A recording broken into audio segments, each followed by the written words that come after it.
रीट और सीटेट में कई बार आ जाता है कि प्रक्षेपण और औचित्य स्थापन क्या है। एग्जाम्पल देके पूछते हैं, तो आइए बड़ी आसान भाषा में समझते हैं।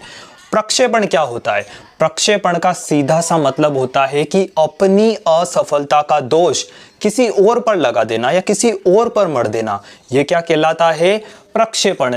जैसे बहुत अच्छे से आपको एग्जाम्पल देता हूं, जैसे किसी क्रिकेटर ने, मान लो बैट्समैन ने क्रिकेट खेला और उसका गेम अच्छा नहीं हुआ, तो वो उसके बल्ले को दोष दे देता है कि ये तो मैंने तो अच्छा खेला था, ये तो इस बैट की गलती है कि शॉट अच्छे से ना लगे। या फिर कोई डांसर है, उसने डांस किया और उसकी परफॉर्मेंस किसी वजह से मान लो उसी की गलती से बिगड़ गई, लेकिन वो क्या करेगा कि वो यूं बोल देगा कि मैंने तो मेरी तरफ से पूरी कोशिश करी थी, बस ये डांस का फ्लोर ही खराब था, इस वजह से परफॉर्मेंस बिगड़ गई। यानी समझ रहे हो आप, अपनी असफलता का दोष किसी और पर मढ़ दिया जाता है, यही है प्रक्षेपण। हिंदी की लोकप्रिय कहावत भी है जो इसी के लिए आप मान सकते हो, नाच न जाने आंगन टेढ़ा। अब बात करते हैं औचित्य स्थापन की। इसको आप युक्तिकरण के नाम से भी जानते हैं। औचित्य स्थापन और युक्तिकरण एक ही है। अब आपको डेफिनेशन देके पूछ लिया जाता है कि ये जो घटना है ये क्या है, तो सुनिए औचित्य स्थापन क्या होता है।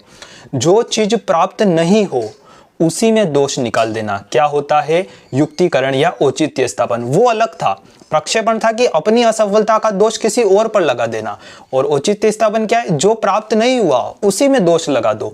जैसे आपने किसी नौकरी की तैयारी करी, बड़े मन से करी, लेकिन उस नौकरी में किसी वजह से सफलता नहीं मिल पाई, तो आप उस नौकरी में ही दोष लगा देंगे कि बड़ी बेकार सी नौकरी थी, मुझे तो करनी नहीं थी, बस ऐसे ही तैयारी कर ली थी। यानी आप उसी में दोष निकाल दोगे और अपने मन को संतुष्ट कर लोगे। तो यही क्या हो जाएगा? औचित्य स्थापन।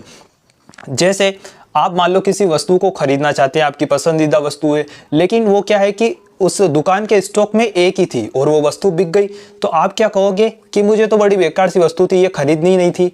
तो इस तरीके से आप क्या करोगे? बस अपने मन की संतुष्टि के लिए उसी को दोष देकर आप मन को संतुष्ट कर लोगे। यानी जो आपको प्राप्त नहीं हुआ आप उसी में दोष निकालोगे। तो यही क्या हो जाएगा? औचित्य स्थापन। यानी आपने एक बचपन में किताबों में कहानी सुनी होगी, लोमड़ी और अंगूर वाली। जब लोमड़ी को वो अंगूर नहीं मिलते तो वो क्या कहती है कि ये अंगूर खट्टे हैं, मैं नहीं खाऊंगी, है ना। तो आप बस कहावतों से याद कर सकते हो। प्रक्षेपण आए तो आप समझ जाना कि नाच न जाने आंगन टेढ़ा, अपनी असफलता का दोष किसी और पर मढ़ना। और औचित्य स्थापन या युक्तिकरण क्या होता है?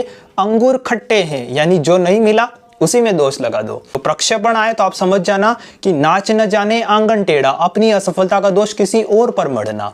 और औचित्य स्थापन या युक्तिकरण क्या होता है?